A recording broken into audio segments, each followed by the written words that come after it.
Now get this.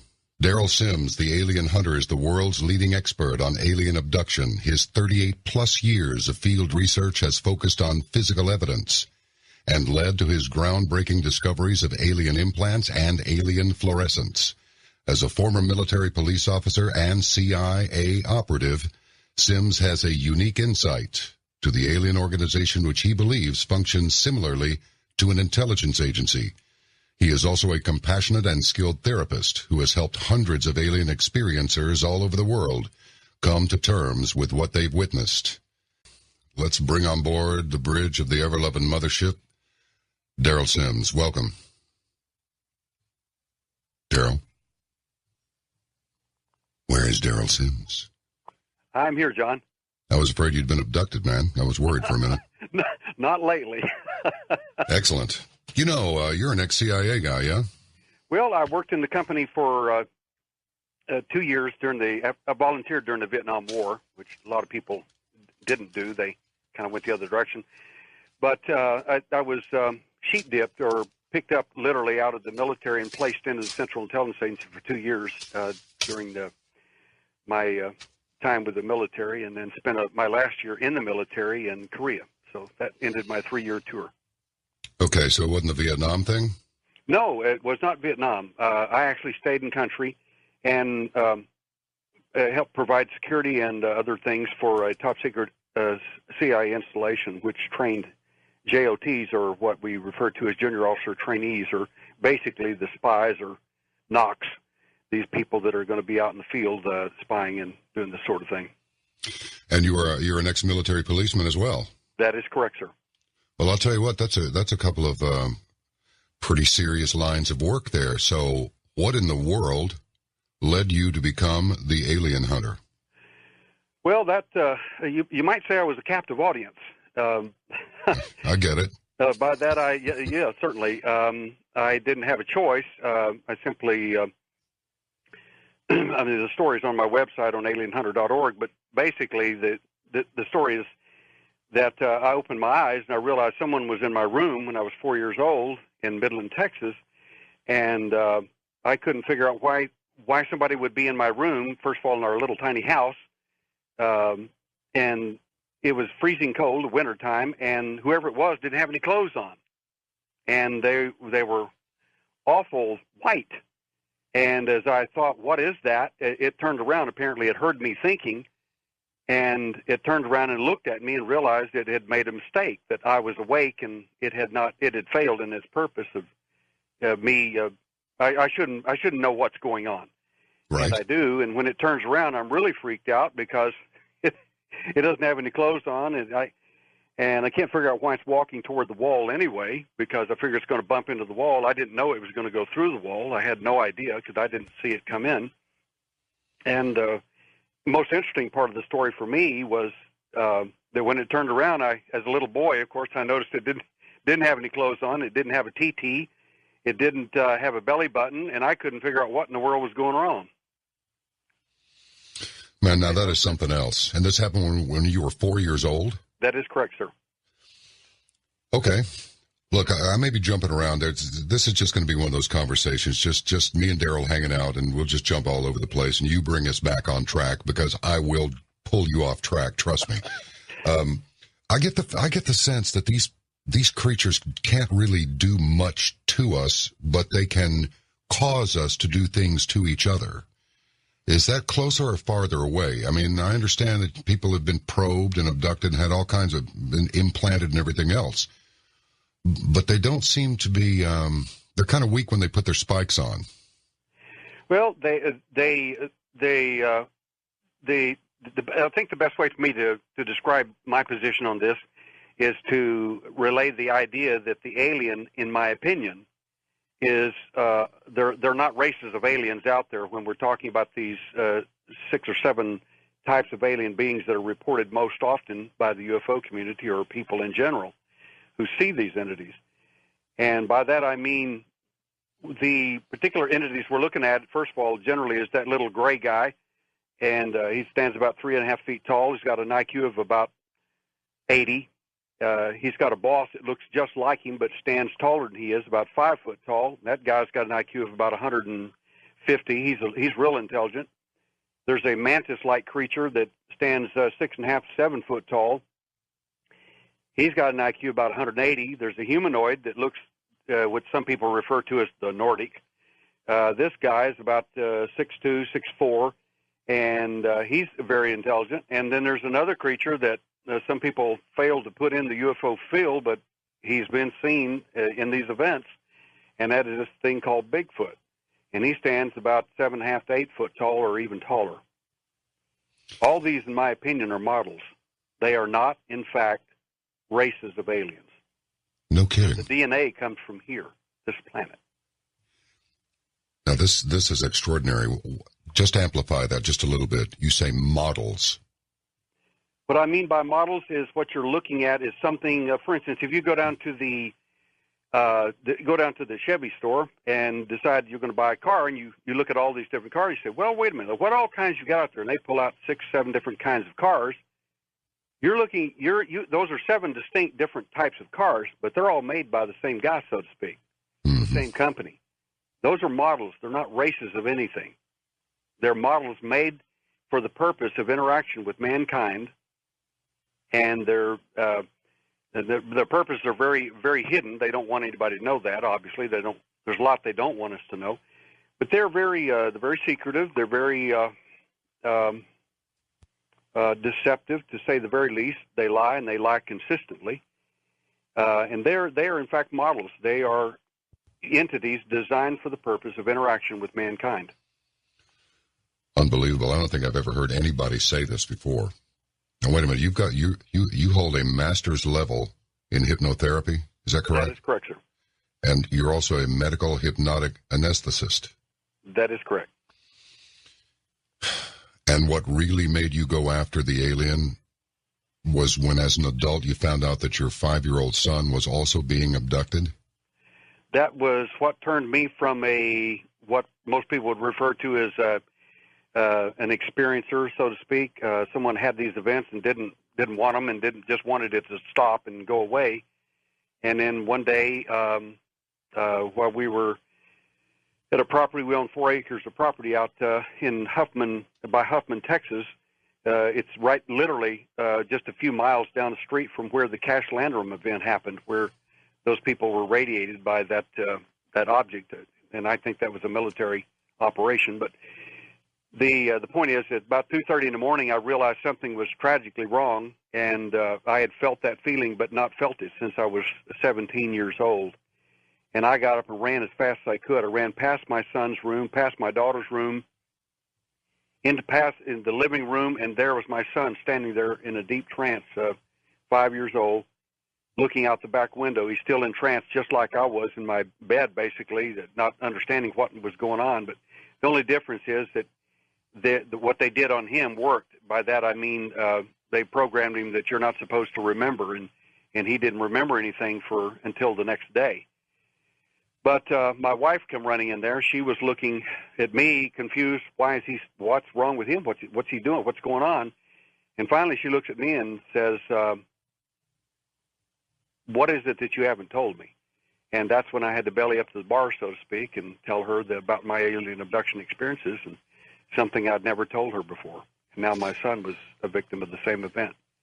That changed me from an individual wanting to avoid the phenomena to the guy who basically hunts them that hunted me and later hunted my son. A lot of people roll their eyes at this stuff, but there are too many accounts from too many steady people, and their stories are too much alike, and they do not know each other, and they did not get it from a television program, and none of the television programs, with the possible exception of the one I narrate called Unsealed Alien Files, has even come close to the things that these people describe as having experienced at the hands, or whatever they might be, of these creatures. You are so right, and I think that, in fact, a Hollywood producer told me one time wanted to do a motion picture on my life story, and he asked me a question. He said, before we get into all that, he said, why can't Hollywood make a really good alien movie? I said, you want the truth? And he said, yeah. I said, because you write in everything you think it's about, and you don't read the literature and keep it for what it actually is. I said, if you put these events in context, a number of these events, I guarantee you'd scare half the population out of that building simply because half of them in there are abductees, and they're not going to sit there and watch the same thing that happened to them on a film. People want to change it. They want to make them, the alien, more human, more kind, more whatever. He is whatever he is. I mean, some events are not harmful, but others are. There are cases of cattle mutilations. We had a pile of them up here in Texas this last week. You got any details on those? I'd love to hear it. The mutilation cases that we had were out in Port Lavaca. A friend of mine is doing a colleague is doing the investigation on that, and there were about 20 sheep that were mutilated there at different times. In my opinion, based on what I've seen in the preliminary, and I haven't seen the case, I've only looked at just the general information. It appears that that's not alien related, at least most of it. Mm-hmm. But we do have cases, of course, that are cattle mutilations that we've discovered and worked on right here in Houston, and horse mutilations as well, that in my opinion are UFO related. Is this the surgical precision that is virtually unknown to we Earthlings? Well, that is true, and then often there's little or no predation. By that I mean predators will often stay away from these creatures, from the cows, the sheep, or whatever's been mutilated, and no one seems to know quite why, because, I mean, the vultures and this sort of thing here in Texas are very keen to have dinner early on that sort of thing, and they will stay away from these if they're UFO related. I think that perhaps some of the reason for that is that whatever electromagnetic or other effect that has happened to those animals is still affecting or still giving off some type of animation or some type of field or something that these animals can pick up, and they stay away from it for whatever reason. You mentioned some people earlier who had been.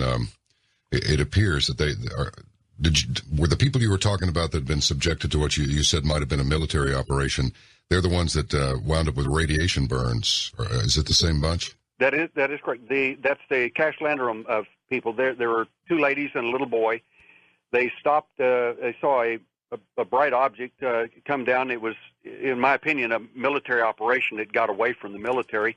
About 20 helicopters were out there around it, and it got away from them. The project failed, in my opinion. Unfortunately, these people got too close to it. The lady got out and got outside her car, and she got radiated, and so did everyone else in the car, but she got it a lot worse and later died from it. But I lived about 5 miles down the road from where that event occurred, and where that object came down close and touched the road, it melted the highway. And the highway was repaired by the next day. Now, anybody that knows anything about Texas knows that you're not going to get any highway fixed ever for any reason overnight. It's not going to happen. No, and right. the highway department didn't know who did it. They didn't know who fixed the highway. They had no idea. Gotcha. This thing just gets fixed, and nobody knows who did it or why. That's unbelievable. Now, you've been abducted yourself. Yes, sir. And it ended violently?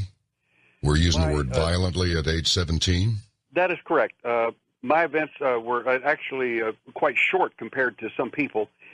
By that I mean my events started in 1952 at age 4, and they ended, there was a series of them, about 10 of them, that lasted all the way up until age 17.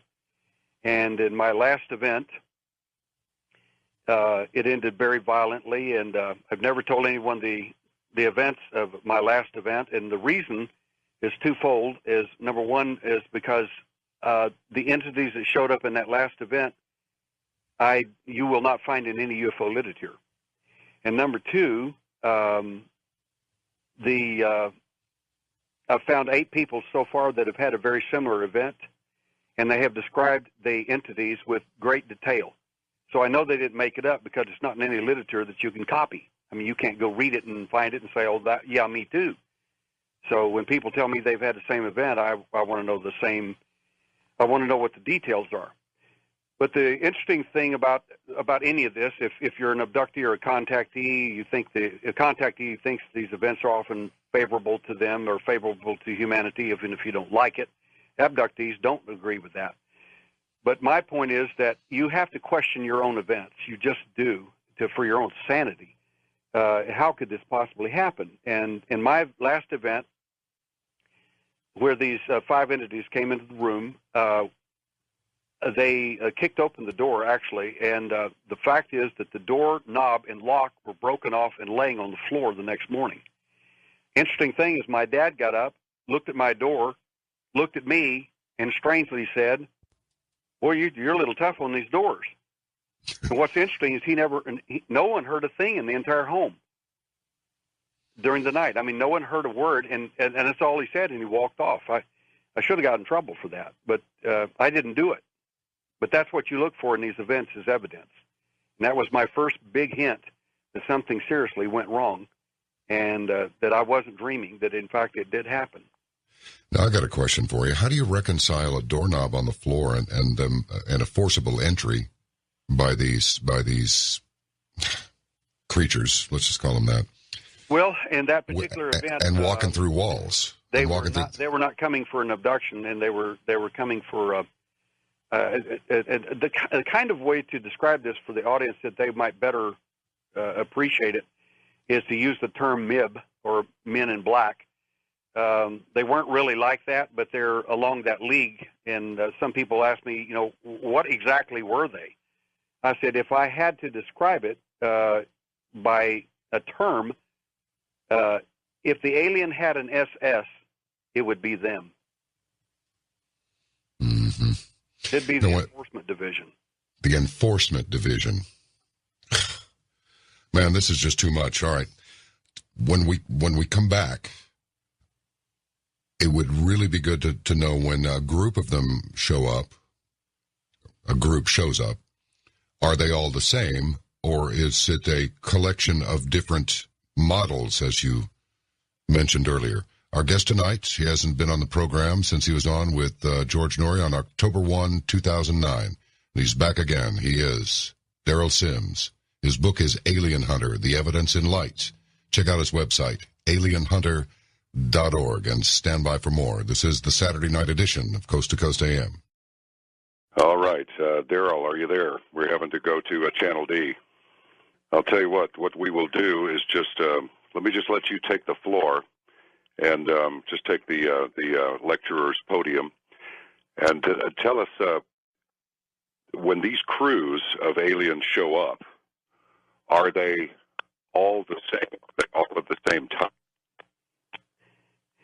In my opinion, they are distinctly different in the sense that they are different models. As different as your Chevette is going to be different than a Corvette Stingray. They're different as night and day. But the fact is, they're basically the same manufacturer, the same guys that are putting them together. And in my opinion, and this is after 38 years of investigating, I've come to the opinion that these entities are manufactured, designed, cloned, or hatched. And I can step backwards perhaps and give you a better illustration of that from my first event when I was very young. The first thing I noticed about the entity, besides the fact that it was cold and he was white and he was walking toward a wall, I'm going to bump into it, in my opinion. When he turned around, I noticed that he didn't have any clothing on. He had as a little boy would describe it, he had a TT. He didn't have a TT. He didn't have any genitalia, in other words, and he didn't have a belly button. Well, after 38 years investigating, if you notice that people, if they don't have genitalia, they don't procreate. Right. And if they don't have a belly button or a navel, they weren't born. They got here some other way. They were either hatched, cloned, or manufactured. What do you? I mean, this is really not rocket What science. in your wildest hypothetical thinking can you attribute that? I mean, is that it? They're either hatched or they're just artificially incubated? I suspect they are, and I'll give you. I'll carry this out further. In my description, as I gave a while ago, of what I call the usual suspects, or a lineup of in police work, we line these people up that are questionable people, and we'll line them up for someone to identify a perpetrator out of the lineup. And in that case, I made my own little alien lineup there. And what I'm saying is, that those entities that I've lined up in my drawing or my illustration here for the audience, these entities are all part and parcel to the same program. They're all on the same database. They know exactly the same information. If John Wells was picked up as a boy at any age, every one of those entities knows who John Wells is. They know who Daryl Sims is. It has nothing to do with you're famous or infamous. It's simply a database, and they know who you are. It's just that simple. And these entities, in my view, were again, because they have no navel, they have no genitalia. They're basically hatched, cloned, or manufactured. And we have good evidence to suggest that may be, in fact, true, at least some of these entities. In one case, one of our abductees wanted to defend herself and her children. And in the next event, they came there. I actually worked with her and helped her to defend herself because she was crying and really upset about it and begged me to help her. And so I gave her a powerful hypnotic suggestion, and she assaulted her captor the next time he came in and tore his black eye cover off of the little gray alien. And he came back 2 weeks later, and she did it again. My point is that underneath that eye cover, those were not really cosmic sunglasses. They were, in fact, some type of a lens cover, so to speak. And she saw a stippled red screen with 5 little white lines running across it, very much like a computer screen you might see on a heart monitor, as an example. Good grief! Now, of course, you encounter this all the time, but this is beyond anything that most people have ever heard, and they have to think, come on. I mean, what is this? My Bravo Sierra meter is going off real bad here. What? I suppose some people are going to believe it, and some people aren't. Certainly, the ones that experience it believe it. I mean, I've had my own little run-in with these cats. The green glow, the lost time, the covering distance that cannot be covered in that length of time, particularly given the weather. The weird dream, like not the same night, but the next night, it corresponded perfectly to a description that showed up on this program called Sightings. People in the audience have heard this until they can't bear the sound of it anymore. But and then you take this photographer, Wilbur Allen, up there in D.C. He continues to send me photographs that are just they're clearly real, and they're quite consistent. And I asked him just the other day, in fact yesterday, I said, where's the landing zone? And he said, oh, it's right up there by where the president hangs out. I said, are you saying the White House? He goes, the White House and also the Goddard Space Center. So I know Wilbur very well. And well, he's on the level. And he's got some interesting photography. I really pretty impressed with some of it, I'm telling you. Well, he said an orb, one of those little task orbs, that's what I call them. They seem to be really good at turning stuff off and on. Yes. Attacked his camera and almost destroyed the thing. He had to send it out to be repaired because it just fried everything, fried all the circuitry in it, much like they do when they, approach some aircraft that's been scrambled to intercept them. They just turn the panel off. It's like, wow. After a point, it becomes undeniable. These intelligent people that are flying these aircraft. And these are intelligent people like yourself and like Wilbur, and so I mean this is not some made-up fantastic deal. This is really happening. It is definitely true, and I'll even cap that with a little bit more information. I'd like to make two statements. One is a description of the types of abductees and contactees that we have just in our venue alone, and second is that the difference between me and I guess other people. For your audience, for those that don't know me, and number one is I don't have a constituency. I have no interest in causing people to believe this phenomena. I mean, it's happened to me. There's nothing I can do about it. If people don't buy into it, that's fine. If they don't, that's okay with me. I have no agenda. It just happened. There's nothing I can do about that. So the only difference between me and I guess other people is I'm the alien hunter. I hunted them that hunted me and later hunted my son But not only that, the distinction, I guess, between me and other people, I guess, Wilbur is an example, is a good guy, is I hunt the pilots.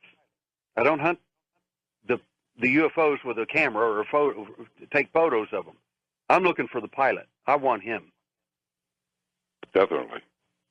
Well, have you nailed one yet? I thought you'd never ask. We have come close on 3 occasions to getting an entity, and toward the end of this program, I hope we'll get into some possible DNA evidence we may have of one of them. But these entities are not nearly as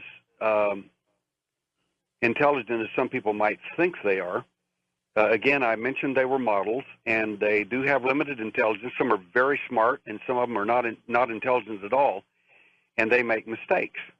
And if you understand how it thinks, in other words, you get tired of being a victim, and you don't care about being scared or being paralyzed and all that, and you actually become a trained observer, so to speak, in your event, whether you're a contactee or abductee, whether you like it or whether you don't like it.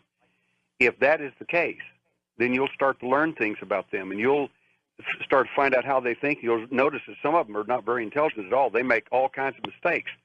When they bring people back, they'll often bring people back with the wrong clothes on. They'll put the wrong clothes on the wrong people. One little girl came back with an Army field jacket. The guy that had the field jacket had a little tiny T-shirt of a 6-year-old girl. Found that a little difficult to put on. But the point is they make mistakes, and they'll drop you off in the wrong location. Sometimes they'll drop you off in the wrong bed, or they'll drop you off too high from your bed when they're bringing you back down. They'll drop you from 4 or 5 feet off the bed. You'll fall and hit the bed. It'll wake you up. You'll wonder, well, what happened? Sometimes they'll drop you off at the wrong house or in the wrong backyard.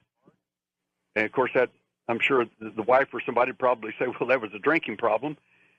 But in one case, with my former senior investigator, they dropped him and his buddy off. These are engineering types, very skilled people, very thoughtful people. They dropped them off in the wrong state, truck and all. You know, some of them aren't really very good pilots either. They crash frequently. That is true. Anybody's liable to make a mistake, right? Roswell's a great place to crash, I think. Not for them, but was for me. If you don't mind talking about your son a little bit, because how did you talk him down out of that experience? And bless his heart, and I'm really kind of trying to be careful with this, Daryl, because I don't want to. That's personal stuff. When it involves blood, particularly one of your children, let alone a cousin or an uncle, that's serious stuff. But was there any evidence to suggest that they put a little tracker on your boy, a little implant of some sort? Or was there any of that? We'll talk about implants in a moment, and they're not tracking devices. The alien finds you, in my opinion, through something like a neural imprint. They know you from your. Okay, let me back up a little bit. Okay. To talk about my son, I have to back up just a bit. 45% of the people taken are Native American, Indian, Irish, or Celtic. 45%. That's just unbelievable. Yes, it is. We're Native American, Irish, and when my son was taken, when they take someone, in other words, if someone in the audience here says, well, they've only taken me and my family, just me and no one else, that's highly unlikely. It's possible, but highly unlikely. If you'll ask Grandma and Grandpa and get them alone and talk to them quietly, you'll find that someone in your family is an abductee in most cases, and they will tell you the story. In my son's case, he came to me the next morning and started talking to me about what had happened to him. He wanted me to hypnotize him and do this and do that and find out what happened in detail, and I didn't want to do it. I did everything I could to put that off, and everybody started saying, well, you need to know, and I knew what it was. I already knew, and I did not want to deal with that. I mean, I was not going to do that. And he pushed that and pushed it until finally I did. And his events were, and again, you got to realize no one in my family knew any of this. We did not tell anyone. My wife found out about it the night he got abducted. So I sit there and I listened as he told his story. And some of it he already knew consciously, and other he remembered through refreshed memory. And he described things in his event that stood the hair back on the back of my neck.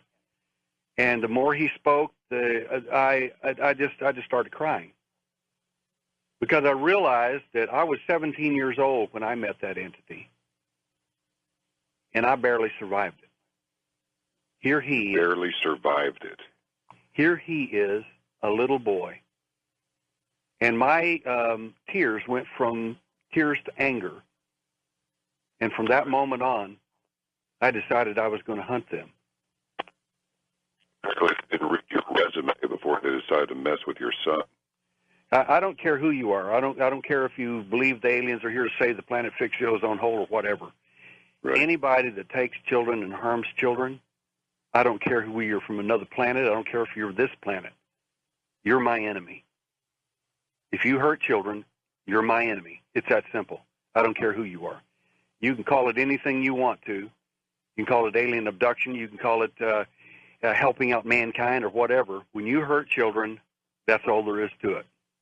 And as a police officer, if I caught anyone hurting a child, that was it. I mean, you're going to jail. There's no question about that. Mm-hmm. But this is even worse, because people are telling me, well, they're superior to us and they're smarter than us. Some of these guys have an IQ of 80. What are you talking about? What do you mean? It doesn't make any sense they evolved. You mean this little guy evolved from an IQ of 80 and went to 150 or 160, and he just got taller? That's it? No, these are models. This is not evolution in any sense of the word. These are models made, created, and constructed, hatched or cloned for the purpose of interaction with mankind. Now, what they're doing to mankind is anybody's guess. We have some ideas, but it's still anyone's guess. Understood. So you're not prepared to accept that these are us coming back to visit Earth from the future. If I ever find me out there, I'm not sure what I'd do to him. A little cosmic skinhead. I hope I look better than that, at least.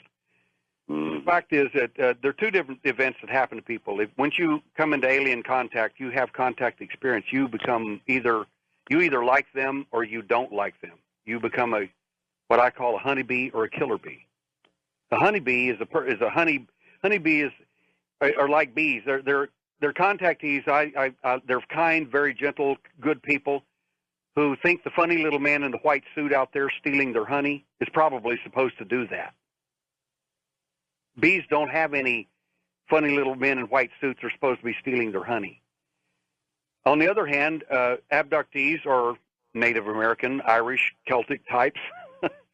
I refer to as killer bees, because if you steal their honey and you come after their little ones, you're going to pay the price. Yes, they'll get pre-medieval on you. All right, well, let's take our top-of-the-hour news break and a couple other things, and then get right back to it, shall we, Darryl? Yes, sir. All right, very good. The Alien Hunter. Alien Hunter, The Evidence in Light is the book. AlienHunter.org is the site. This is Coast AM. We'll be right back. Happy Saturday night. Well, thank you very much. Yeah, maybe Take Me to the Pilot would have been better by Elton John, but we'll settle for the Sinceros and Take Me to Your Leader.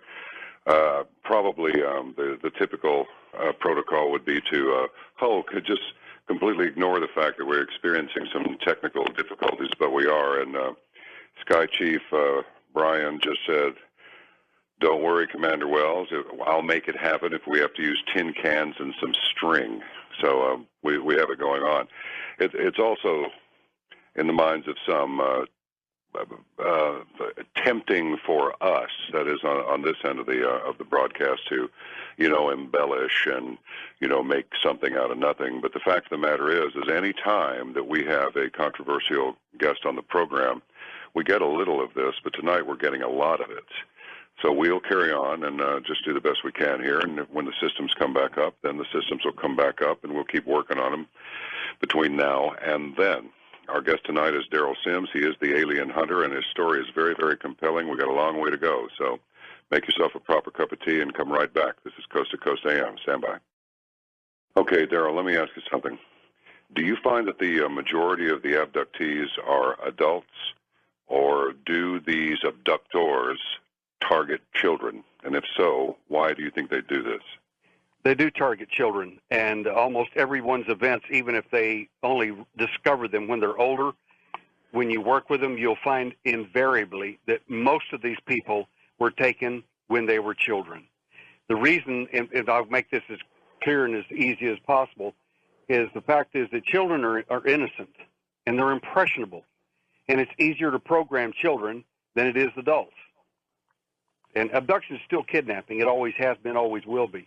You can call it anything you want, but it's still the same thing. And that's the reason they do it. It has to do with programming. And most of these people, especially contactees, will often, and many abductees too, actually believe that their parents are not their own parents. This is part of programming that these entities tell these little children when they're little just babies, that your parents are not even your parents. We are your parents. We are in charge, and so on and so on.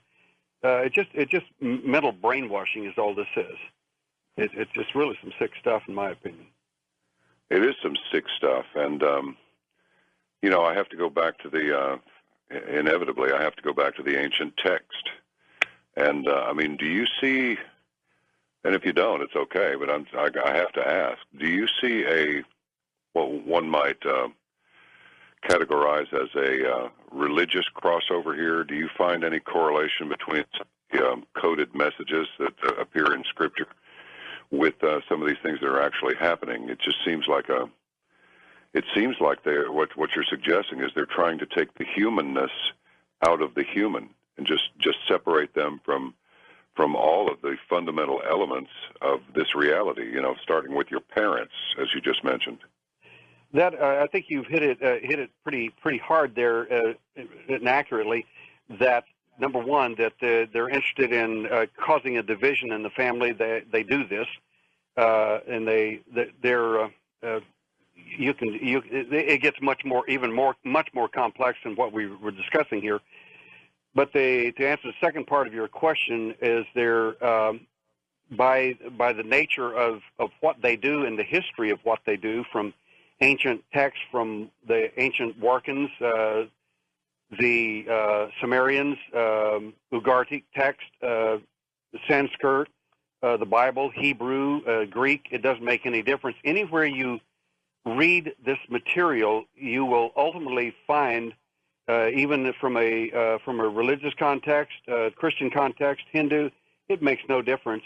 When I went to Turkey, right there, I was talking to a guy on an airplane and telling him about my stuff there for 8 hours, and he just loved it. And he said, "Well, we don't have any of that in Turkey." I said, "Yes, you do." He said, "No, we don't." And I said, "Tell me about the jinn of Islam." He got real scared and looked at me and said, "We don't talk about them. They might not bring you back." I said, "You got the same stuff that we have. Nothing's changed. Only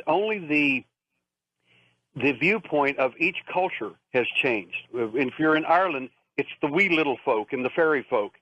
And if you read the real history of fairies and the wee folk that the Irish talk about, these are not friendly little people. They might not bring you back if they don't like you or you don't do what you're supposed to do. This is systemic in every culture, anywhere you go, anywhere in the world. It makes no difference what the religion is or anything else. It will be consistent in its message of taking people, again, doing the same type things to people.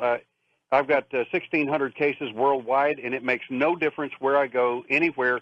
It's almost like reading a textbook. I mean, and some of these people are, some of the cases I've had, I mean, these people were born in 1900s. A couple of cases that I had that were in Auschwitz, of all things, abductees.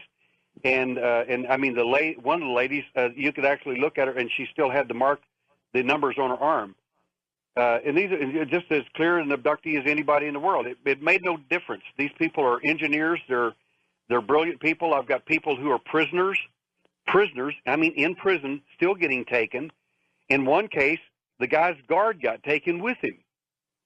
We've got deaf people. We've got people from the Nation of Islam.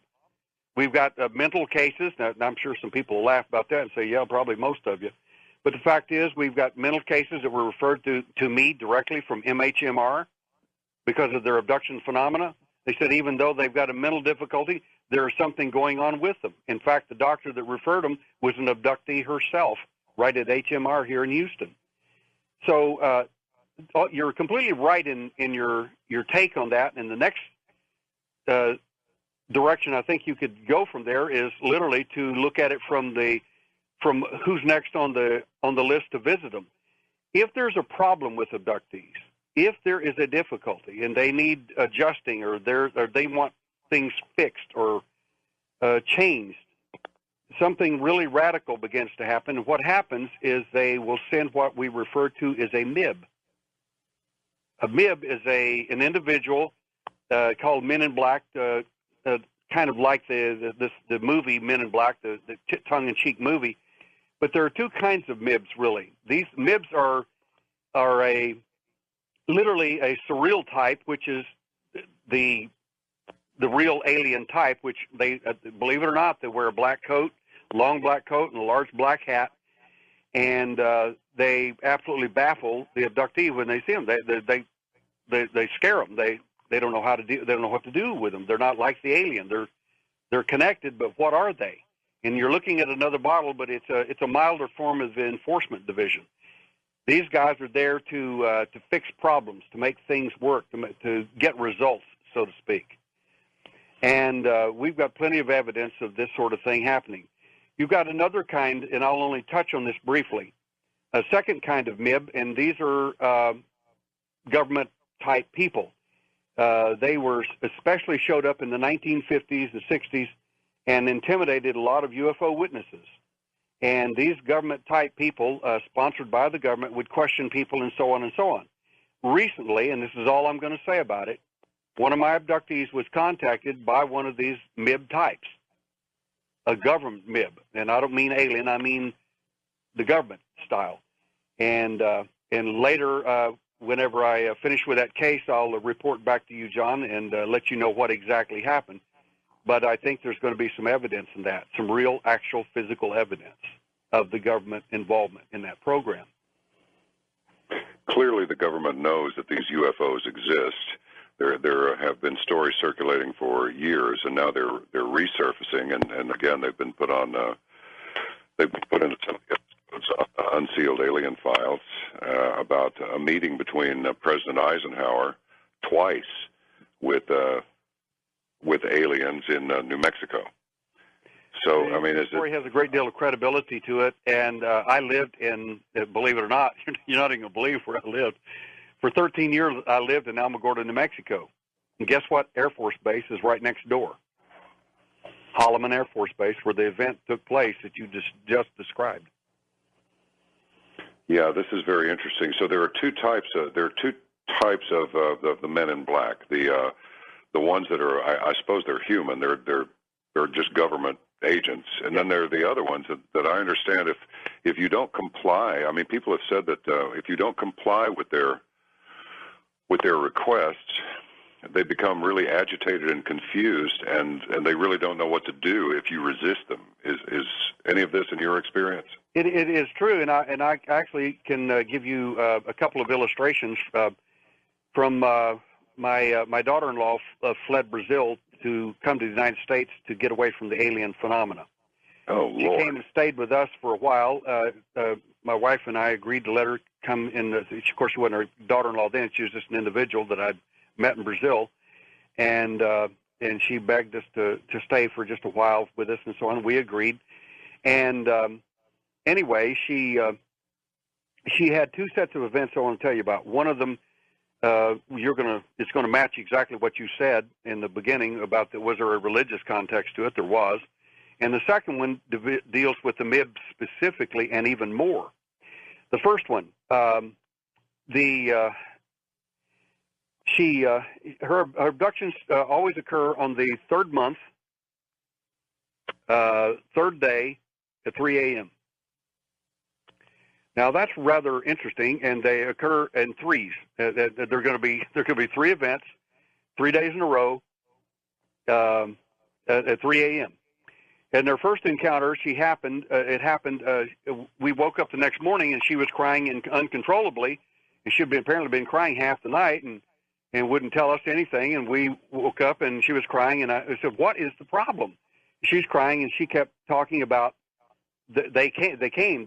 She thought she had gotten away from them.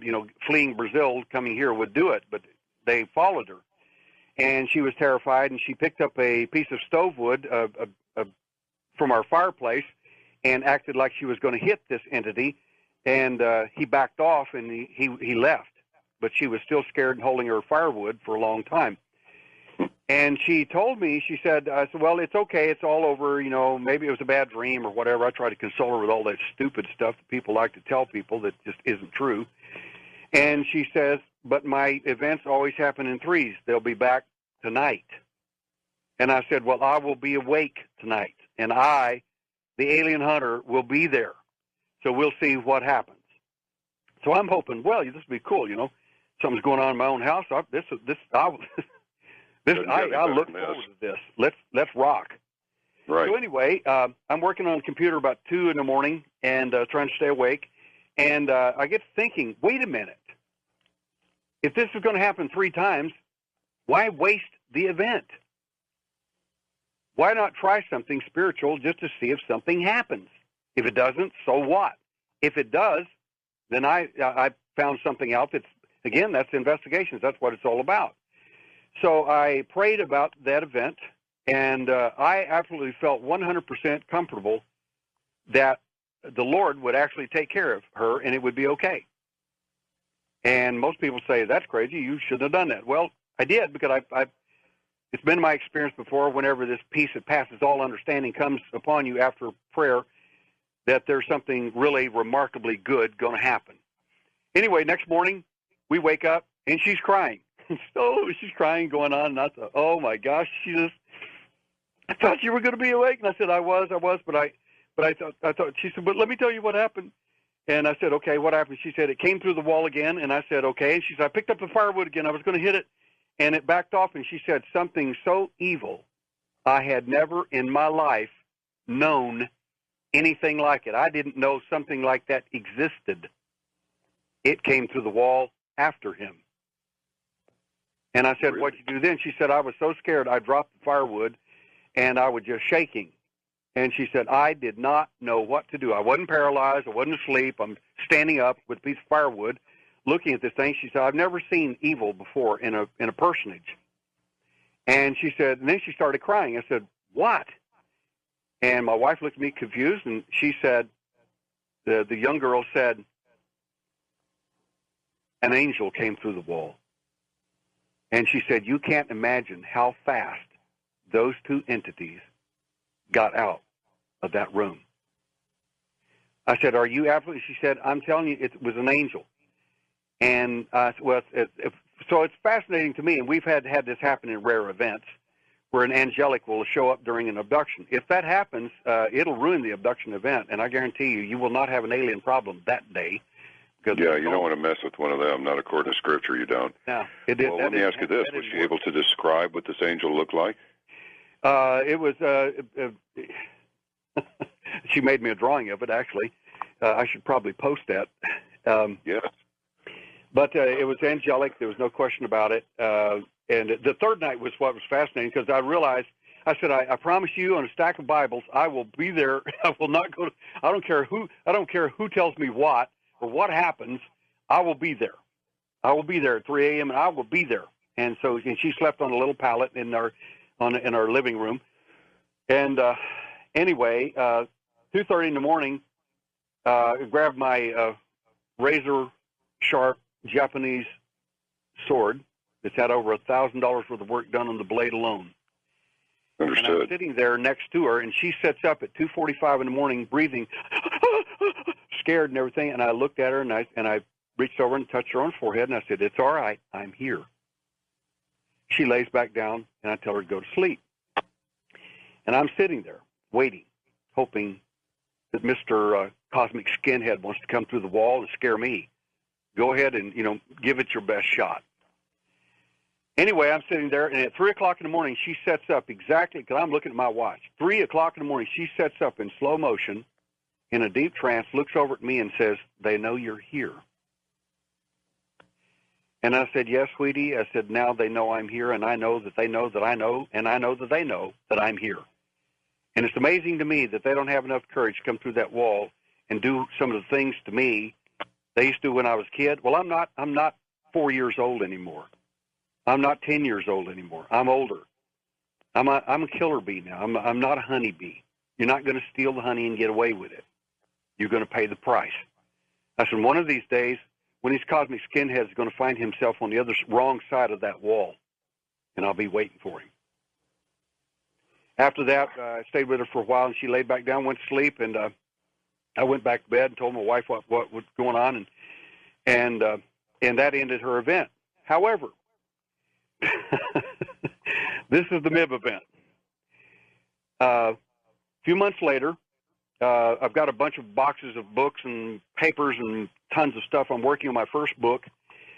And she said, "May I help you work on your book, help you assemble it in some way?" And I said, "Please do." I said, I gave her some instructions. I said, "I'm going to go. My wife is waiting for me, and we're going to go eat lunch." And all of a sudden, she got real scared, and she says, "Please, if you decide to go to a movie or something please call me and let me know where you're going to be, because I just feel real scared." And abductees will often know when their events are going to come. They will sense it at night before the event. They'll get scared. They'll get phobic, or even during the day. Many of these events will happen in daytime as well. It isn't sleep paralysis. I'm sorry. Some of these therapists, you really got it wrong.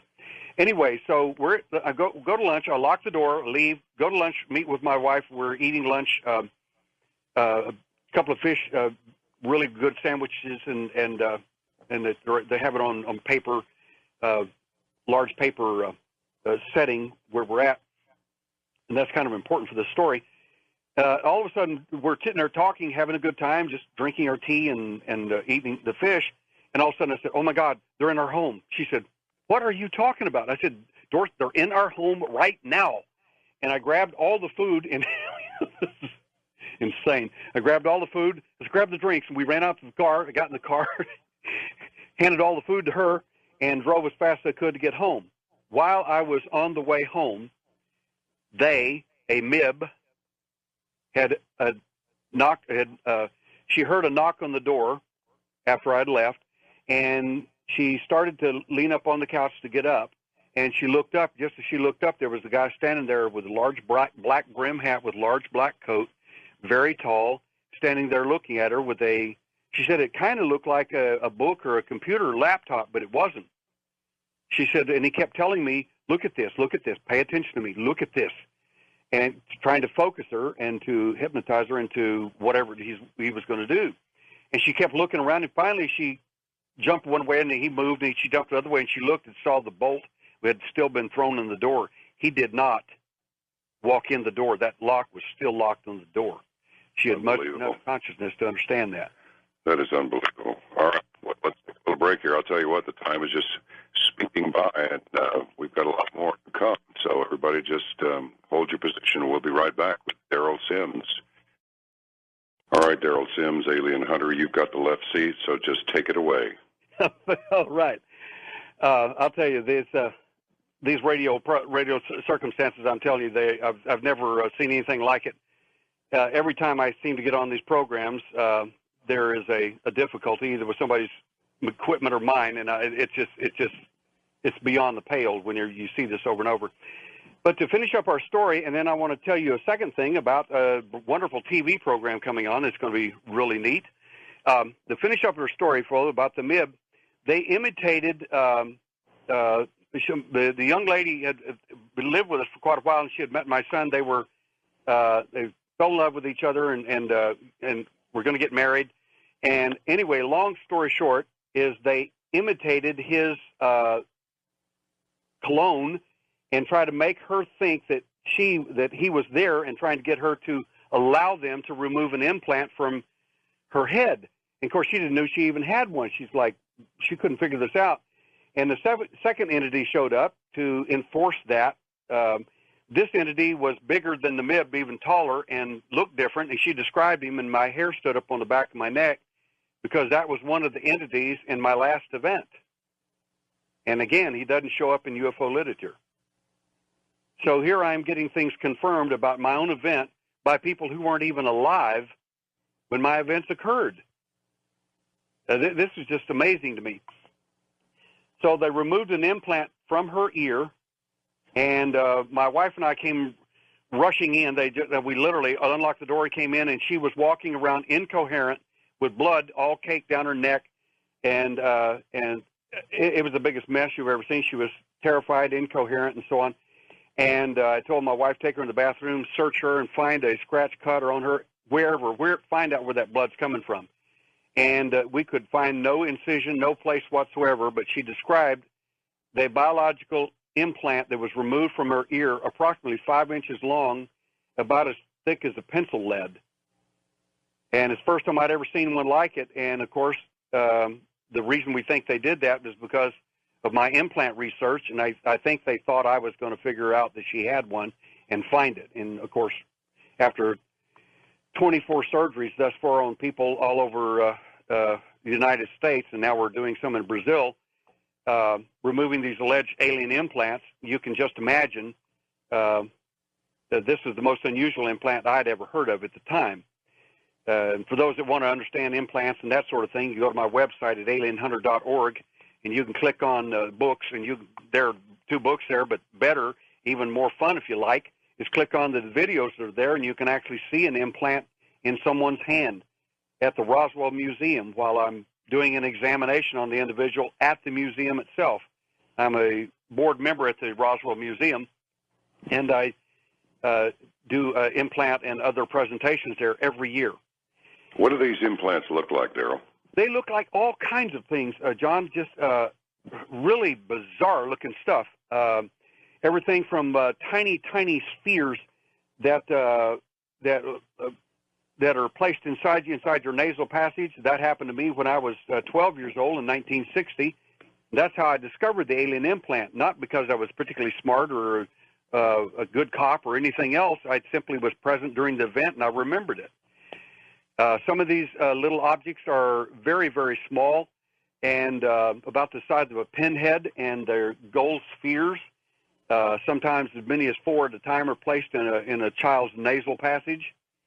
Some of them are, on my book, you see one as large as a lifesaver inside a woman's skull, inside her brain, and the implant itself, within 2 years, moves over to the other side of the brain. And shortly after that, it disappears altogether.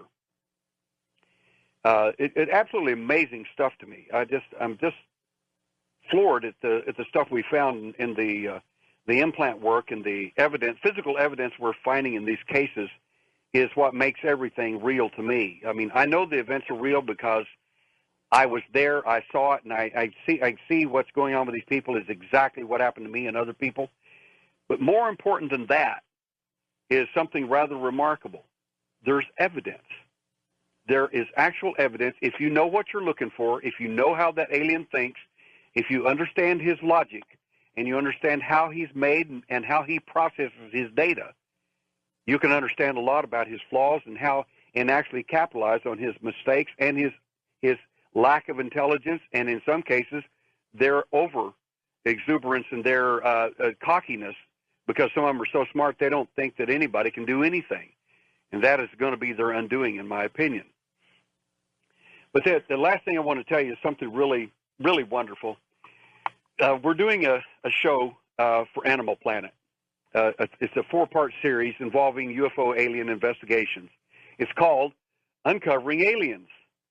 And it is a fun, very serious show, but a lot of fun in it, and the cast is, they couldn't have got, in my opinion, a better cast. We've got a really dynamic group of people, 4 people. A friend of Coast to Coast, by the way, is an aeronautical engineer, Mike Barra. He's an outspoken critic of the malevolence of the alien agenda. And I'm telling you, sometimes Mike says stuff that I just grit my teeth, and although I believe it myself, he just can hardly stand it when people are telling him things that are just off the charts incorrect about how friendly the alien is, how they're here to save the planet and fix the ozone hole or whatever. And anyway, it's a good dynamic with him. He's a really good character for the investigation. There is an aeronautical engineer, so this is great. And the next one is a UFO journalist, Maureen Ellsbury. Now, this gal is sharp as a razor. She has great interviewing skills, very fair-minded in her approach, and the audience is just going to love her. They're just going to love her. She's very sharp, very clear-headed, a typical journalist, a very good journalist, and I like their approach. I really do. Daryl, can you talk a little bit about the DNA evidence that you may be able to bring forward? Yes, I certainly can. The DNA evidence. Concerning DNA, we have, you remember the story I told you about me waiting for that alien at our home with the Japanese sword? Yes. Well, one of my abductees read that, and years later realized that he got tired of them taking him and his wife, and he didn't know what to do, so he decided to get him a Japanese sword and just wait, hoping one day that they would make a mistake, which they do. And in that case, he certainly they forgot to tell him, you won't remember, and you're paralyzed. Well, that night that they didn't say that, he had his Japanese sword waiting next to his bed. And when they approached him, he jumped up, grabbed the sword, and impaled one of them with it. Now, whether your audience or anyone believes that story or not is irrelevant to me, because what it matters is that whatever it is he did that night with whatever was in that room, we have the DNA of it. And according to Dr. Leftwich, who studied some of the evidence, according to him, and most of you know, Dr. Leftwich passed away I think about a week ago, yeah. And he was speaking to me and speaking to my abductee, and what he said to my abductee and the abductee relayed to me, and obviously I'd had conversations with him as well, so I knew the same thing was true. The doctor said that he was exceptionally excited, and he says, "You've done it. You have provided the smoking gun." And my abductee told him, "No, I had a sword. I didn't have a gun." His little tongue-in-cheek there.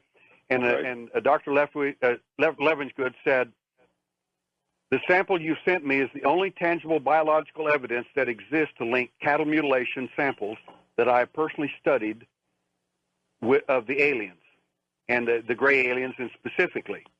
He said, "You have both kinds of DNA here, apparently the cattle and the aliens' DNA. Excellent. Proteins and enzymes are some type of plant material perfectly match the samples we've gathered for 35 years. So we're really excited about what we've got so far, and at a later time, when we have time, I'll go into a great deal more discussion about what it is we're finding and what this evidence turns out to be, because we're working on it now and attempting to get some DNA work done on that. And as you know, our work is philanthropic. We don't charge our abductees a dime for anything. The surgeries we've done, the 24 surgeries thus far, everything we do is free to these people. Anything I can provide free, I do for every one of them, because I can't charge money to people who've gone through the same nightmare that I went through. And I don't mind people that do. They're going to earn their money, but I can't personally do it. It just doesn't work for me. So DNA is common between extraterrestrials, or wherever they may come from, interdimensionals, and humans. Well, in my opinion, yes, because in my opinion, as I said before, and I'll go into this in much more detail. If you'll have me back on, I'll go into detail about who these entities are and where their DNA comes from, and I'll give you a big hint. The DNA comes from planet Earth, not from outer space. and I think I may be able to make the case. What would this mean? What it means is that someone has come a long, long way. Let's suppose the alien comes from outer space or time or wherever he comes from. Whatever a person's belief is, the point is that I think everyone can agree on is someone came from a long, long, long way to get whatever it is you have. In other words, if we may not be the pond scum that some of these people and scientists and others seem to think that we are, that we're just barely crawled out of the mud, so to speak, and barely evolved enough to do anything, I don't think that's even remotely close. I think the fact that we are so unique that someone out there, wherever that is or whatever it is, has come a long way to get whatever it is we have, and they don't have it. Now, if they're superior to us in every way and millions of light years ahead of us and so on, why is it that they need what it is we have? Isn't that fascinating? And they've been here for about 6,000 years, and their program, in my opinion, based on what they have revealed to some of our abductees, is about over. I don't know what that means, but it doesn't sound good. No, it doesn't. You know, this kind of ties in with the old Sumerian writings, doesn't it? It does, for fact. The fact is that I don't care if you believe they came here to save the planet and you're one of these contactees. It makes no difference to me. In the Sumerian version of this thing, they came here and took mankind and made slaves of them to mine gold for them. If that story is true, they weren't very nice back then either. Every population, every ancient culture, the Aztecs, Toltecs, Olmecs, ancient Egyptians, every one of these cultures that had contact with these entities, and I'll go into that a lot more when I come back. Every one of those ancient cultures are now extinct. And now we're the smart guys on the block. Makes me wonder what we're up for. Now, this is a little off topic, but I have to ask, is anybody ever ex-CIA? Oh, I hear this a lot from people. They'll tell me, you can't be ex-CIA because because they kill you as soon as you're finished with your job. I said, really? I said, well, why are all these people retired and living? And they said, well, you got to be spying. I said, well, I'll tell you what. I said, I get accused of that by some of these clowns. I said, I wish somebody would send me a check and pay me for being the spy. I never was, because I just don't get paid. And I've had a couple of my competitors out there in the UFO field say, well, you got to be a spy for the CIA. I said, well, I'm not doing a very good job of it, because I'm telling everybody that are the state secrets. Why would I be doing that? Because I don't believe that the CIA or anybody else has a right, or the NSA or anyone has the right to hide this information from us. I understand perfectly that we're in a lot of trouble, and I know that they know that. I understand that. But the fact is, this information belongs to all of us. And I don't mean the USA, I mean humanity. We all have the right to know and understand what we're up against. I don't care how many people have been fooled by it or love it and think that they're here to save our planet or whatever. They haven't saved anybody or done anything from anyone. In fact, when you look at my medical presentation, which I show only to doctors and medical people or investigators in that field, and you look at the human and animal mutilations that I have, and you will not find these on the internet that I'm talking about. When you see this kind of stuff, it makes you relook at that and revisit that whole entire phenomena and think, my God, what in the world is going on? These are not aliens out there to save the planet or to help us do anything. They're here for some other agenda. And on top of all of that, these little guys are not in charge of anything. They're doing what they're being told by someone else. Do you think we're about to meet them on a grander scale? And actually, this was a two-part question. The first part is, are these abductions increasing in frequency? And do you think we're about to meet them? I personally do. I think that there's something big on the horizon. I can tell you that just from my own personal information. I have over 1,600 cases worldwide. I'm privy to some information that some of these alien entities don't realize abductees can overhear. They think that they're switching them off and they can't hear or understand anything. But the fact is, one of the reasons they give you a screen memory or cover your memory or try to in your events is because you saw or heard things you were not supposed to hear or see. And some of those things I've uncovered and found and done some really, really good work with that.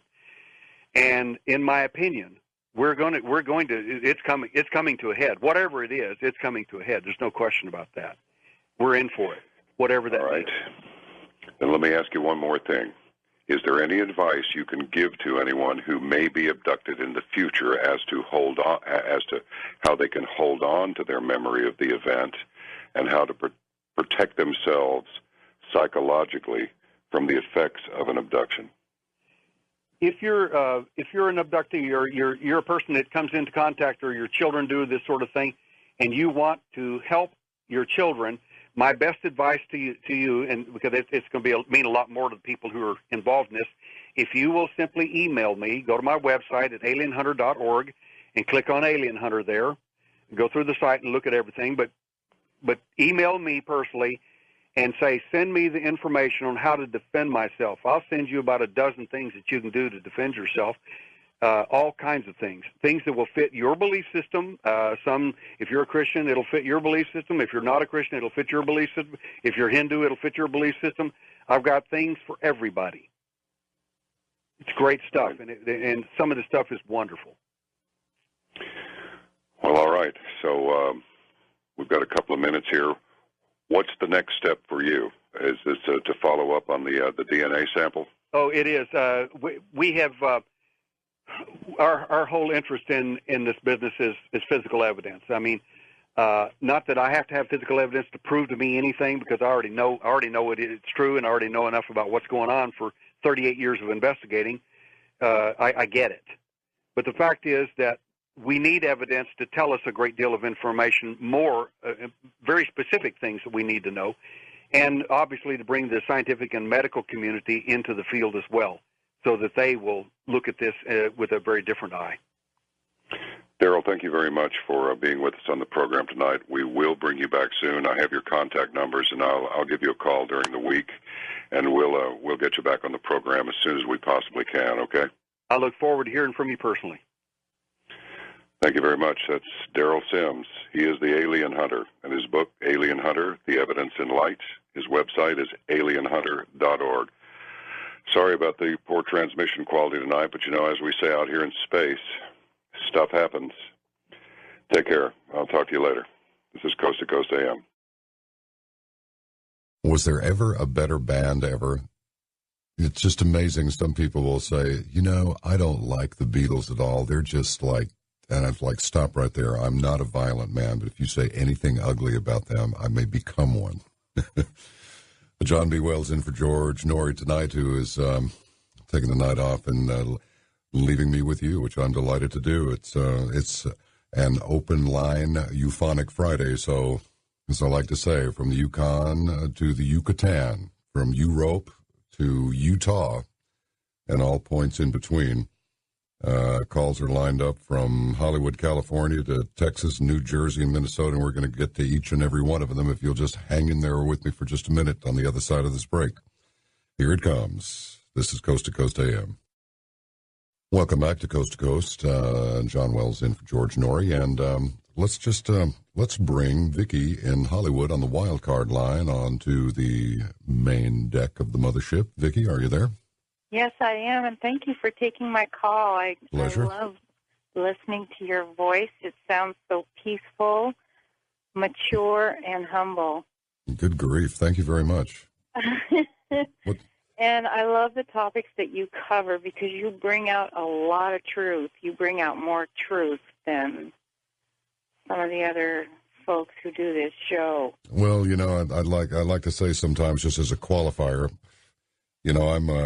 I'm inclined to ask a question, and I don't know which will be less discreet, the question or the potential answer. But what's on your mind tonight? Well, I'm responding from your guest that you just had. I had a funny little thing happen to me this week. I went to Santa Monica to take care of some letters that needed to be written in the Santa Monica Law Library, and I heard one time Art Linkletter said, if you want to make God laugh, tell him what your plans are. Yeah. And I had that experience. I was like determined to do these letters for some legal work, and I end up at the nativity scenes in that little park area by the beach, where the atheists took over. Yes. And I was inspired to make a pretty little sign that said it's all about Jesus when I read one of the displays about how Christ was nothing but a myth. And next thing I know, I had tons of people all around me, and I had the media all over me, and LA Times, and Fox News 11, and I was like, well, gosh, I had no, intention on, drawing all this on me, but I had some people call me for interviews about what I was doing, and after I listened to your guest, I just felt so fed to go out and continue.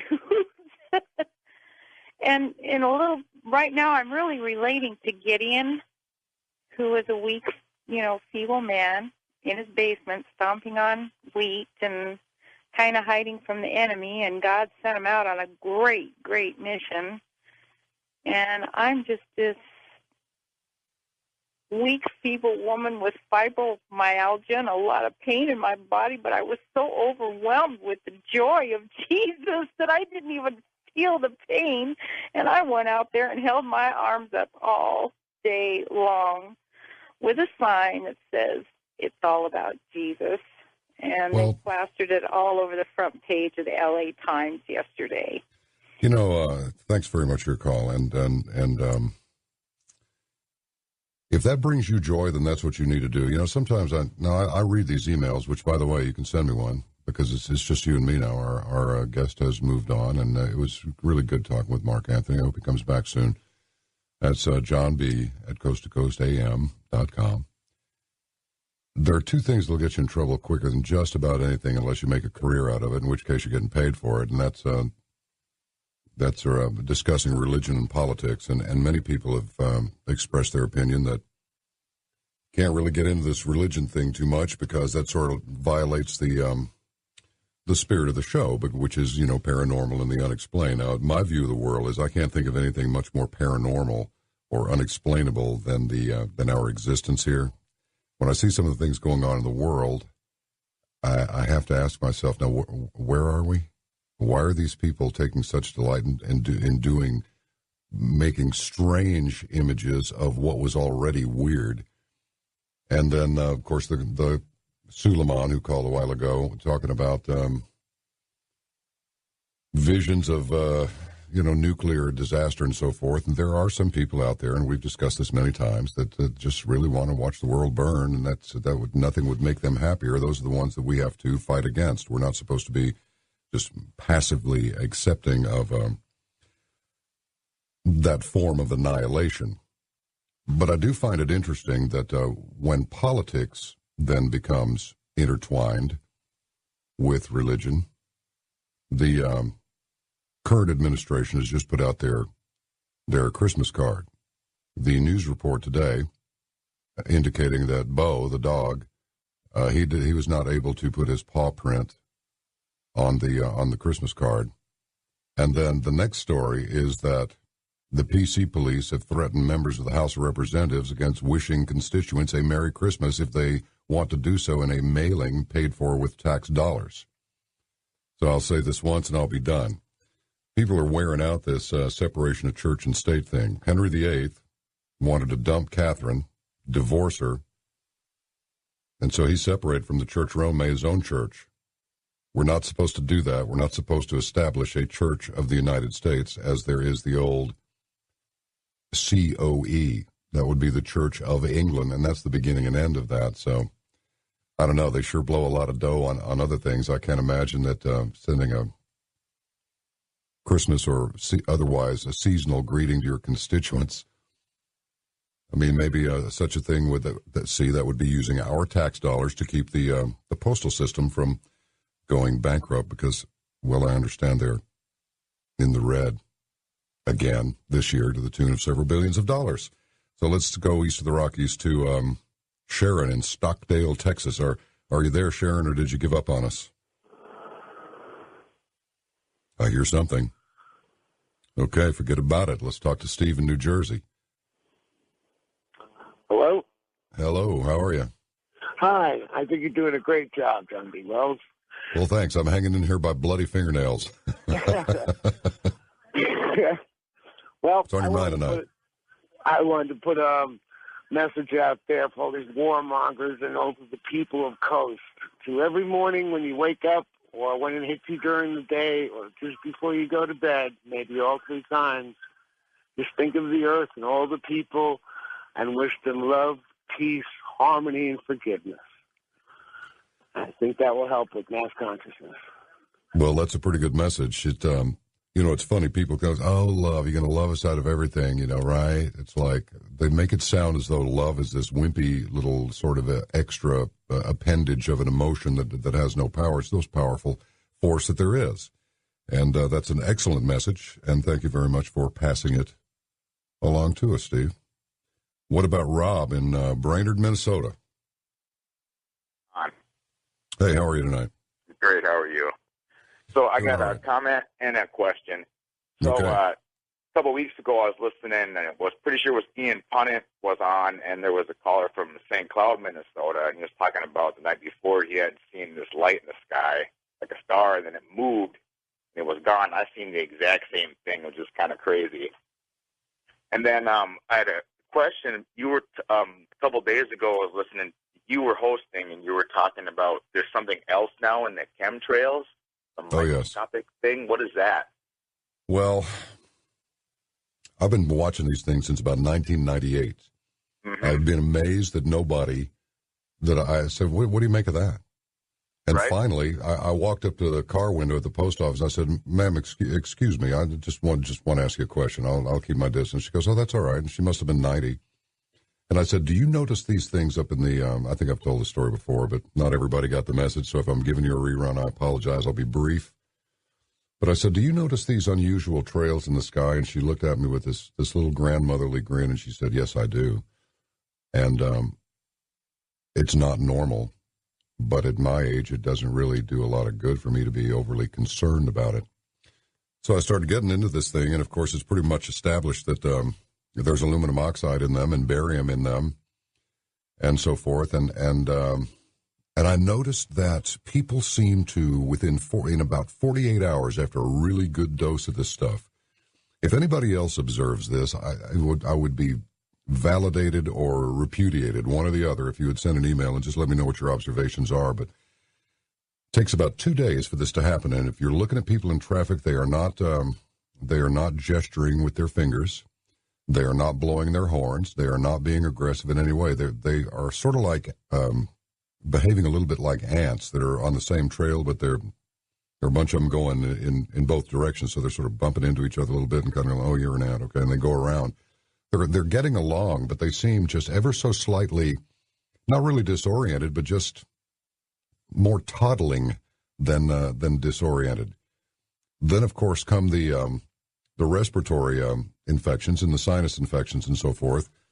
So it's like, okay, what could this be for? Is it weather manipulation? Is it some sort of you hear Monsanto is developing aluminum resistant seeds and so forth. So it's like, oh, they're going to control the food. Okay. All right. But these things are very seldom what we think that they are, because there are very, very clever people who are in charge of these projects, whatever their intention is. And in fact, I may have told this one also too, but I'll tell it again to anybody who didn't hear it. This was related to me by Eddie Z, who used to be in this part of the world and would accompany me to these coast to coast sessions. And he spoke with a young woman. So this is like this. I'm 3 deep from this now, but he's accurate and it sounds plausible. She was his friend, a woman, was in a position to speak with a very high-ranking military person. And she asked this military person, what is this? It's undeniable that they're there. They're not condensation trails. Condensation trails disappear after a while. These do not. They linger around for hours and hours. And he was a general. And he said, young lady, tell me something. What color was the sunlight when you were a teenager? And she said, well, it was rather yellow, or had a kind of a gold tint to it. He said, that's correct. He said, now what color is the sun now? She says, well, the light is rather white and somewhat gray. And he just smiled wanly and said, we're looking after you. Okay, maybe that's fine. However, there has been a recent news story. I believe I read it on the last. In fact, I'm going to look for it. Maybe I can toss a little bit out here, but it's way deep into old news now. But it is possible to activate certain metals and crystals by the application of electromagnetic radiation. This sort of thing this technique can change behavior. It can make people docile. All of these technologies are under development right now, and please keep in mind at all times. I mean, don't drive yourself nuts with it, but please understand, the fax machine was invented in the 1800s. This is true. The Navy's been using them since the 50s. The citizens didn't get them until the 80s. So everything that we think of as current contemporary technology is at least 30 and quite possibly as many as 40 years behind what actually exists. So anybody that's got the idea that we're going to survive the apocalypse by, camping out with a few MREs and our deer rifles, that's not going to work. In fact, if it is an I'm going to go out on the clothesline a little bit here. If it is, in fact, electromagnetic radiation that is the core driver of mass population manipulation, then enhanced electromagnetic countermeasures of the mental sort might be the only defense against it. Now, if you get a nice big dose of it, well, what could they do? The other part is that in this news report, these metals and crystals were to be put surreptitiously into vaccines. So now, is this supposed to scare everybody off from getting a vaccine? We eliminated many, many diseases through vaccines. I've always questioned the flu vaccine. If the flu, medical officials have admitted, well, we get a different strain of flu almost every year. So my question is, what exactly are we vaccinating against? The swine flu thing. Oh, it's swine flu. Nothing much happened. Oh, it's bird flu, avian flu. Nothing much happened. So there's really no predicting which report is going to be the false flag and which is going to be the straight information. But I think probably a better way to get metallic particles and crystals into the human body would be to do a massive aerosol spraying of them. I would think that consistent inhaling of these particles might go a long way to saturating your system with these particles, which are now nano-sized, to go back to his question.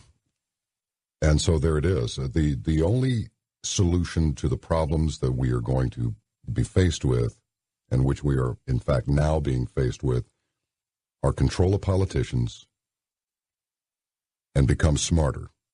Read everything. Put the pieces together. Just like that movie, A Beautiful Mind. Maybe you've seen it.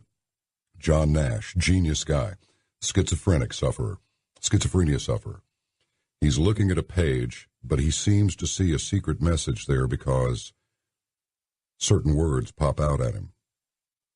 But what we have to do is even more important. Let's say there's a jigsaw puzzle, and it's a big pile of pieces.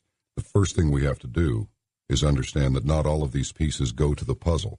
There are only certain pieces that go to the puzzle. First, we have to determine what they are, and then assemble the puzzle. Is this making any sense whatsoever? Well, I certainly hope so. Jim, Wildcard in Ohio, are you there? Yes, can you hear me? I sure can. How are you tonight, sir? Hey, good. I enjoy listening to you whenever I'm up at this hour. The one thing I didn't tell your screener about my calls, I am a Roman Catholic since birth in 1953. I was born in 1953. And I wanted to address the question that the fellow with the Hispanic accent asked your guest, which he said, why doesn't the Vatican and Pope Benedict XVI stand up against the encroaching banking powers that are, pulling off the bailouts and all that kind of stuff? And there is a fairly articulate thesis that in 1958 there was a takeover of the Vatican.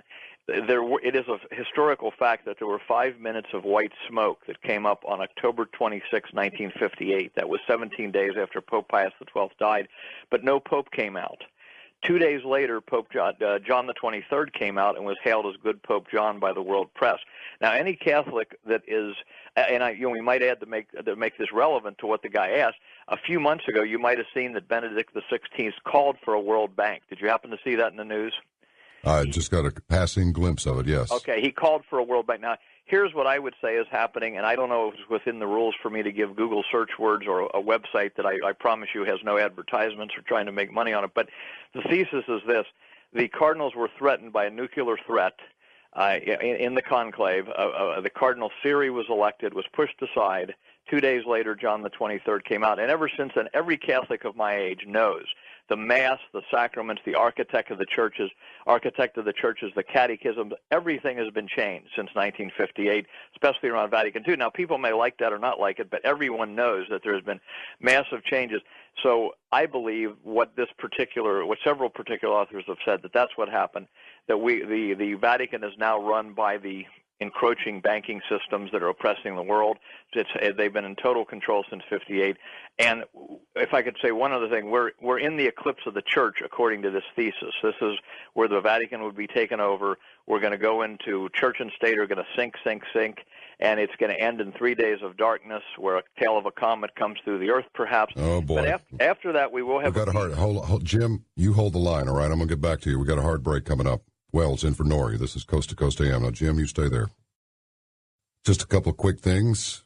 Consider becoming a Coast Insider. You're going to have a lot of fun with this. It's inexpensive. It's easy to use. You got 3 years of past programs, and so if you can't hang in here for the whole 4 hours, which of course we hope you do, but in case you don't have that kind of time at your disposal for listening when you need to be sleeping, so that you don't, have a boo-boo at the workplace the next day. It's a great service, and you will enjoy it very much. Be sure to check the Coast homepage whenever you can, because there's all kinds of news and information on there, and it's amazing how many people who listen to Coast regularly don't really visit the homepage that much, but you should, because you're missing a lot of stuff. One more thing, and that is that, the mothership's chaplain, Ian Punnett, has some ear trouble, and he has relinquished his seat effective January 2012, to me. I'll be in with you on Saturday nights, commencing, I believe, the 7th. Yes, it is the 7th. So send some good vibrations to Ian. He's got a terrible case of tinnitus, which is just a debilitating ear thing, and he's a tough guy, because he continues to go forward. He continues to do his morning show, and he'll be doing the second Sunday of every month. So he'll still be with us, but send some good vibes his way. And we're going to finish up with Jim here in a minute, and then get as many of your calls as we possibly can between now and the time that our Plentium 06 turns into Depletium 58. So please stand by. John Wells in for George Norrie, and this is Coast to Coast AM. All right, Jim, did you just pass out and go, oh man, you give an aspirin an headache, or are you still there? No, I didn't pass out at all. Okay, good. Good. Finish your thought on that, about how the church is changing and so forth. Yeah. In other words, I'm trying to figure out what to encapsulate here in a few seconds, but the church is in eclipse is a long-time prophecy. There's a book called Catholic Prophecy that goes into them, and I guess I would like to throw out here real quick the election and shoving aside of Cardinal Siri, that's Siri in 1958, is mentioned by a coast-to-coast favorite, Malachi Martin, in a book before he died called.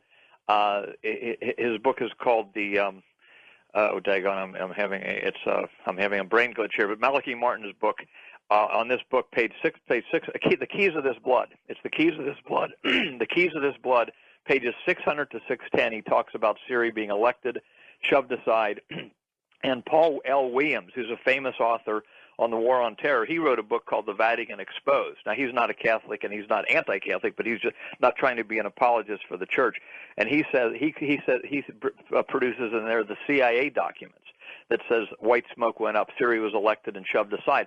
So can I give you Google search words or a website, or what's within the rules of Coast to Coast? Yeah, that's fine. Go ahead. Okay. Art never liked to do that because he thought somebody was always trying to push something, and about half the time he was right. There's no selling on this website, and it's only 3 articles. It's called October1958.com. That's October1958.com.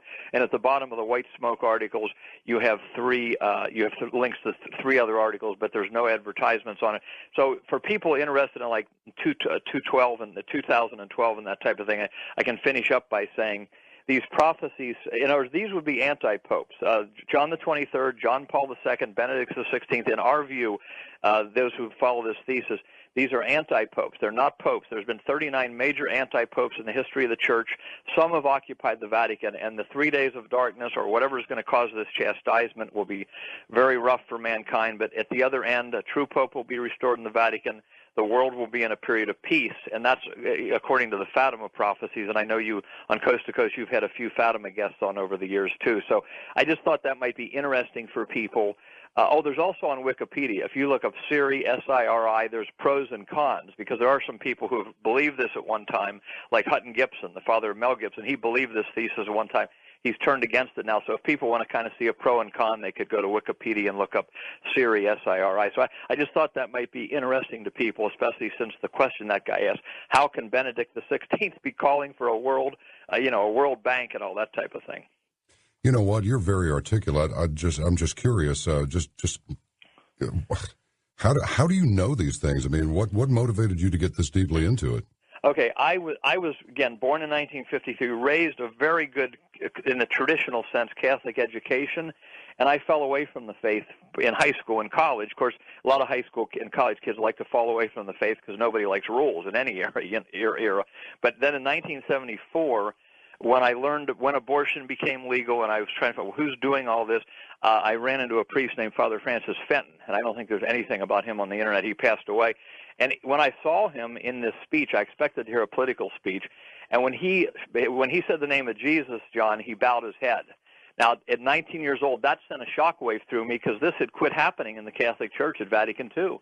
So gotcha. I then looked back into it, ran into this fellow who wrote these articles, Mr. Gary Giuffre, who is a portrait artist, his portrait of Reagan is hanging in the Reagan Library.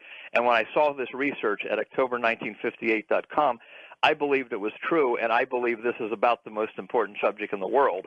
And so, and I might add that if you ever wanted to have this fellow who authored these articles as a guest, I promise you would have one of the most interesting hours, on Coast to Coast, because this information is very hard to find, even though it is in these major books that I mentioned and in a number of other sources. A lot to learn in so little time. Listen, stay in touch by email, and I really enjoyed talking to you, and I'm sure. Thank you, John. You too. I really enjoy when you're on, and I enjoy the others too. But good luck to you. Okay. Same to you. Have a great Christmas. Okay. That was very interesting. I thought that was very interesting. See why this Coast Insider thing is a good idea, because I'm going to get a bunch of emails saying, "What did he say?" And it's like if you're an insider, you can just go back and listen to the show, and it's cheap, and it's a good tool. All right, Jonathan in Hotlanta, come up on the bridge if you are still there, Jonathan. Yes, how you doing, Sir George? Doing all right. No, I'm not George. I'm John. I'm sorry, John Wells. I apologize. No worries. I've been called way worse than that. No, I apologize. I was listening to the show. It's always good as usual. And the key thing here is, as far as a listener, I love the show, and for the audience too, the key thing is the amount of deception that we see that's in the world. It starts at an early age in terms of indoctrination to belief systems that are there. But when you look and go back into the ancient text and you read and you come forward, you find out that a lot of the things that we have accepted as truth are extremely difficult when you look at them in their correct light. The teachings, and when we talk about the matrix, is basically, John, you speak about it like in the third person when you say taking the red or the blue pill and can we awaken ourselves? And I think we're in the latter stages now, the latter age of this particular time frame. As far as it relates to specifics, the Vatican has bank holdings in the Bank of America, and that's probably one reason why they don't speak a lot about or speak out about the world banking system as a whole, because of their holdings, which are a part of the system. As we come to find out now, the Federal Reserve is no more federal than Federal Express. There are a lot of key elements in our upbringing and in this structure which are absolutely false. And I think the people in the listening audience, we need to look inside of ourselves, and we need to be truthful, and we need to start seeking the truth earnestly. We're talking about love. It's going to be extremely important now, because the game plan for us is to have us all tagged and chipped here soon. The breakings out of world wars, third war, keep us preoccupied.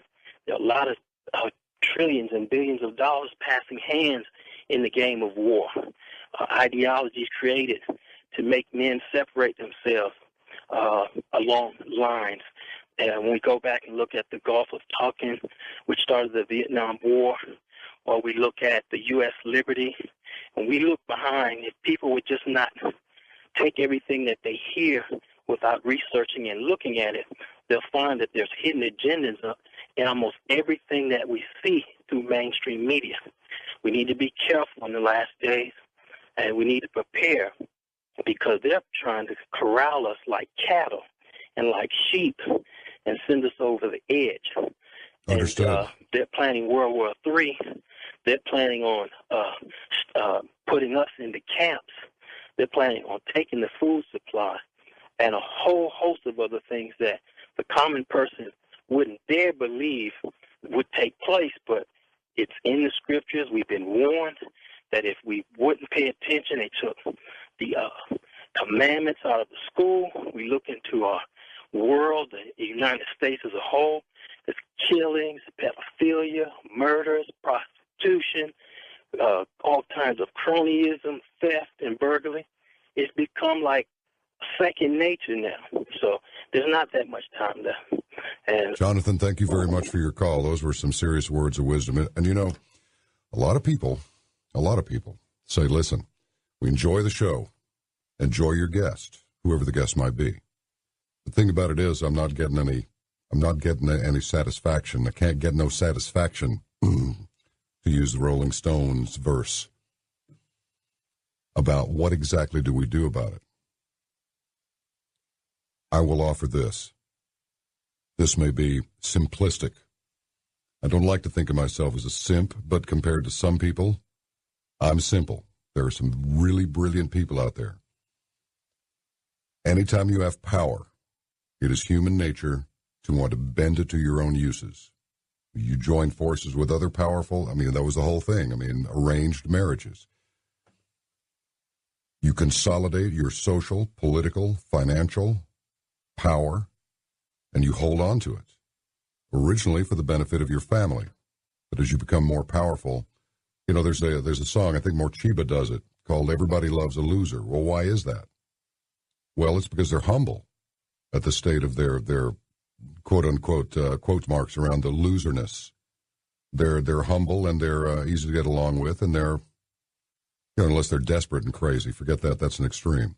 The problem is a lot of people, once they become successful, they become the object of certain names to describe their behavior. Is because if you're not careful, you'll lose your humanity. Hence all those references in Scripture to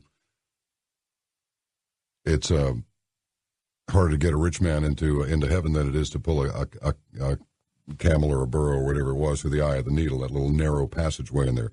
That's true because money changes you. So this is what I would offer as a partial solution. And keep in mind, this is not going to happen all at once. We have to get a lot smarter very quickly. I've made comments regarding Occupy Wall Street saying, I admire the fact that you are exercising your constitutional right to assemble for the redress of grievances, but you're barking up the wrong tree. If you want to change things in this country, you go to the place where the policy is made. And that, my friends, is Washington, D.C. You approach your politicians. You email them, snail mail them until they have to listen. And you tell them, look, you're not going by this Constitution. And I tell you this, don't ever turn loose of that Constitution. There are people out there that want to experiment with socialism. They want to experiment with communism because, capitalism's a terrible thing. These other two entities have been, this socialism and communism, it's been tried. There are plenty of books out there that'll tell you what the result of those two systems, the citizens who are under those systems reap misery. I believe it was Churchill said the chief virtue of socialism was shared misery. Now, it works if you have a small country, but when you have a great big country like this one with over 300 million people in it, that's not going to work because there's going to be a percentage of non-hackers that are going to pull off of the system and another group that's going to that's going to learn how to manipulate the system. So if you want change, you go to your leaders. Your leaders in Washington, D.C. are the ones who call the shots. I am neither left nor right. With a few exceptions, I would say fire the whole bunch and replace them with coast-to-coast listeners. I think we probably get this thing straightened out pretty quick because we know when we need to hit back, and we also know, I believe, collectively, what to do to avoid having to hit at all. Maybe just a good glare every once in a while will be enough to chill out some of the overly ambitious in the world of geopolitical annihilation. Juneau, Alaska. Do we really have a caller from Juneau, Alaska, named Jeff? Yes, sir. Permission to come aboard. How you doing? I'm doing fine, sir. Permission granted. What's on your mind? John B. Wells, you, and I hope, I really am it kind of connected to me that I may have manifested Ian's problem worse so that I could hear you more into my ignorance. So I wanted to do that, and I hope that didn't happen. But well, the relief of ignorance is an ongoing deal, man. I mean, that's just an evolving mechanism. The relief of ignorance. I'm working on it even now. What's on your mind tonight? Well, in the sake of brevity, I wanted to engage the flux capacitor with you for a moment and take you back to the summertime when you did the Coast to Coast show and you commented about the Reno air crash. Do you remember that? Yes, I do. Okay. Do you remember my email that I sent you about that? Actually, I do. The board game? Yeah. And the reference to chess and all of that? Mm-hmm. Yeah, this is me. Okay. So, and I read it. Oh, that's groovy.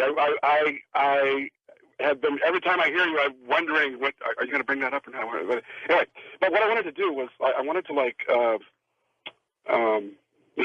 turn out your guest. Your guest today was the most fantastic guy. But I wanted to point out something that he said. Do you remember when he talked about the mistletoe thing? Or I believe it was it might have been the reference to the holly, but I think it was the mistletoe about the guy dies 3 days later, up, rises again. It seems to be a common theme. And I wanted to say, all of the comments that we get about this thing that's happening, that's going on, which is really going on here for this 2012 thing.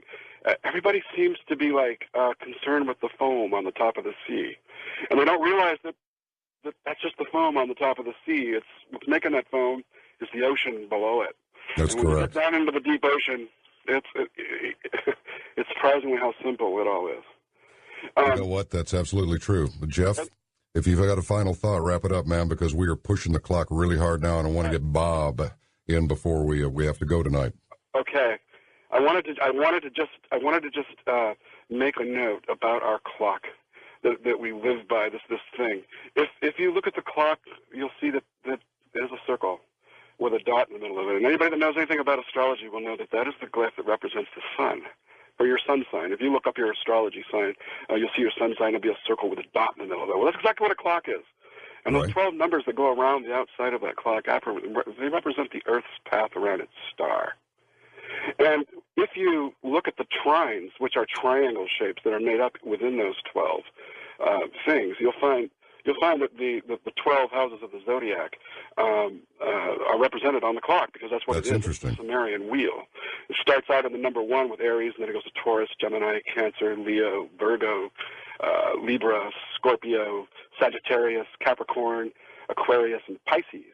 If you look at the water signs, which are the 4, the 8, and the 12, you draw the triangle, draw the lines between those three, you'll find a triangle there. And then you look at the Earth trine, which is the 10, the 2, and the 6, and you draw that, you'll soon see a Star of David pop right out of there.